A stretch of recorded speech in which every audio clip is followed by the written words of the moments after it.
Hi, my name is Heather Crow. I'm a geophysicist at the Geological Survey of Canada, and together with my co-presenters, Peter Peme, Beth Parker, and Hazen Russell, we'll be presenting an update on our evaluation of slim-hole borehole magnetic resonance technology for hydrogeological investigations.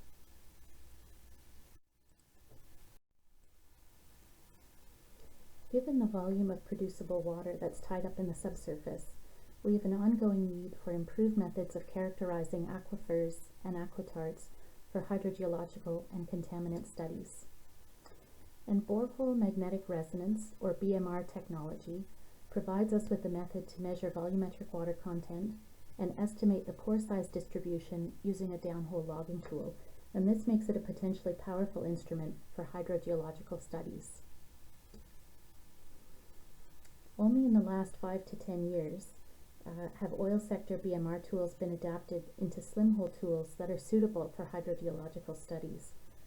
In these images here on the right, you can see just how large these oil sector probes are, requiring cranes to assemble and lower them into boreholes. But now these tools are scaled down to instruments that are just under 2 meters in length. There are 2 manufacturers that have slim-hole BMR tools available in Canada now. That's Vista Clara Instruments out of Seattle, Washington, and NMR Services Australia. And so given this new technology, we've designed a study to evaluate BMR technology from a hydrogeological perspective in southern Ontario sedimentary bedrock. But first, how do we measure water content using a BMR tool? Well, here we have a geologic material. This is a sandstone with a network of pore spaces between the grains. And in a saturated system, the pores would be filled with water. When a BMR tool is introduced into this borehole, it records the signals created by hydrogen protons in the groundwater when they're subjected to strong and varying magnetic fields that are created by the tool. The resulting signal is called a T2 relaxation curve, with an initial amplitude that's directly proportional to the total volumetric water content, and the rate of decay tells us something about how the water is distributed in the rock or the sediment. This decay curve is inverted during processing to estimate the distribution of pore sizes within the material, and this is called a T2 amplitude distribution plot. Bound water means that we have fluid tied up in tiny pores, whereas larger pores contain water that's described as mobile. The shape of the T2 decay curve affects the resulting T2 distribution. And here we can see that a faster decay rate means that we have more water tied up in tiny pores, and this would be representative of, say, a clay or a shale, whereas a slower decay rate indicates that we have more of the total fraction tied up in larger pores. So this might be more representative of a sand or a gravel or even a vuggy carbonate. So the key here is that the tool gives us information both about the total porosity and also about the distribution of pore sizes within the material. And so this information is really useful for hydrogeological studies just on its own, and it's very complementary when plotted up alongside other geophysical logs.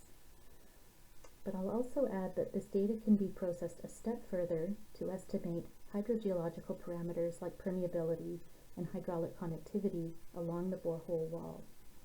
And here's an example of one of several equations that have been developed over many years of research to estimate hydraulic conductivity.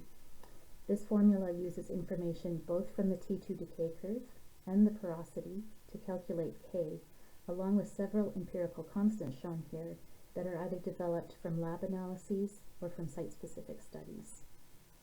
While estimating K wasn't the focus of our current study, we recognized the importance of high-quality BMR data in the K estimation, and so we designed an initial study to examine the tool response and the factors that affect BMR data acquisition.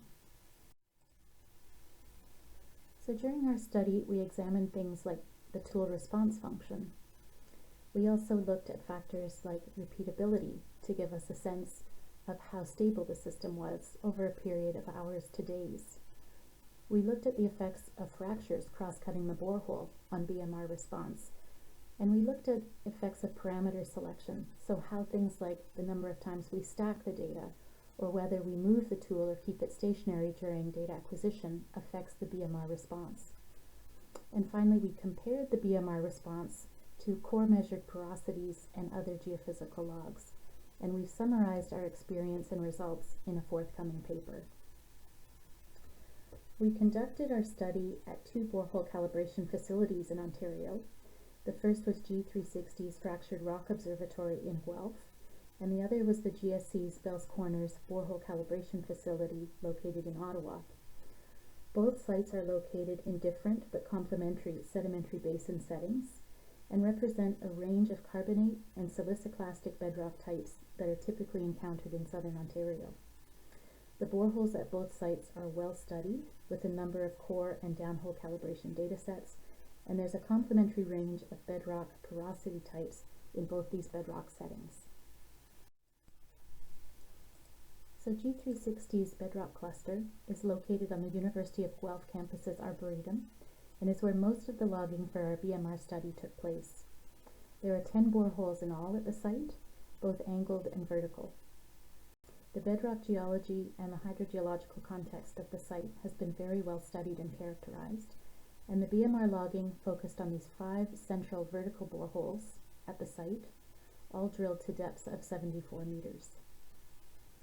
The boreholes intersect the Silurian carbonate sequence of the Niagara Escarpment region, and units follow the nomenclature developed by Brenton. The wells terminate in the top of the Cabot Head Shale, and the units shown in blue here are considered aquifers, and the Gasport Formation in particular is a primary aquifer in the Guelph area. This is overlain by a series of finer grain units of the Eramosa shown in brown tones. These next images provide a sense of the range of porosity types that are found in the aquifer, from small fabric selective reefal structures to non-fabric selective vugs, fractures, and even large voids. We'd like to show you how the BMR data, collected with the VistaClara Javelin tool here, compare to some of the other geophysical logs and core tests at the Guelph site. So in the first track we have the gamma log, where we see that in the upper portion of the well, which is finer grain and clayier, we have higher gamma counts, and those decrease when we get down into the aquifer unit. The next track is fracture frequency, and the colors represent different fracture apertures, but the yellow bar represents the total number of fractures per meter, and we can see that the fracture counts are much higher in the upper finer grain portion of the borehole than they are down in the aquifer. But on the other hand, the number of vugs increased significantly down in the lower portion of the aquifer, and we saw some images of those on the previous slide. Now when we add in the BMR porosity log, we see that the total porosity is shown by this outermost line here, and the subdivisions within total porosity show how the pore sizes are distributed. So the red color shows the tiniest pores, the clay-sized pores, or clay-bound water. The green color is the capillary bound water, and together these two form the bound water portion. And the mobile water portion is shown with the blue coloring. These squares, these black and white squares, represent the core measured porosities that are overlain on top. So the first thing we noticed is that we see quite good agreement in the finer grain portion of the well between the core measured porosities and the BMR porosities. There are a few places where there's maybe a bit like here, where there's a bit more free water measured by the BMR tool, and that may be because we see some fractures. We're picking up some fractures here that the core measurements didn't. But there are intervals where the two data sets deviate, and that's particularly clear down here in the aquifer. And we wondered why, and we believe that comes down to an issue of scale. The core pucks are quite small, about 3 centimeter slices of intact core, and they're chosen because they were not broken or fractured, and so they represent more competent intervals. The BMR measurements, we're looking at a vertical increment with this tool of about 50 centimeters in height, and so we're able to detect vugs, fractures that cross the tool's measurement shell. Now this is an important observation because the BMR tool may be able to provide us with a continuous and broader picture of the in situ porosity than we can obtain from just discontinuous core tests, which by necessity are focused on the best quality of core. Now this cross plot just shows the core versus BMR porosity measurements and highlights the close agreement between the core and the BMR porosities in the finer grain units here color-coded in brown and tan, where the small pores were similarly measured by the core and the BMR. But in intervals where vugs or larger scale water-bearing features are present, color-coded here in blue in the aquifer, the BMR detected higher porosities than we observed in the cores, and this is due to the larger scale of the BMR measurement. And finally, a few other points to consider prior to BMR logging. First, like most other geophysical instruments, BMR tools are sensitive to borehole effects like cave-ins, washouts, disturbed zones around casing, etc. This schematic on the right shows how the measurement zone around the logging tool is shaped like a cylindrical shell. The diameter of the shell is a function of the tool's frequency, and some tools offer multiple frequencies or multiple shells reaching farther into the borehole wall. A tool should be selected with a shell or shells that reach into the undisturbed material beyond the disturbed zone.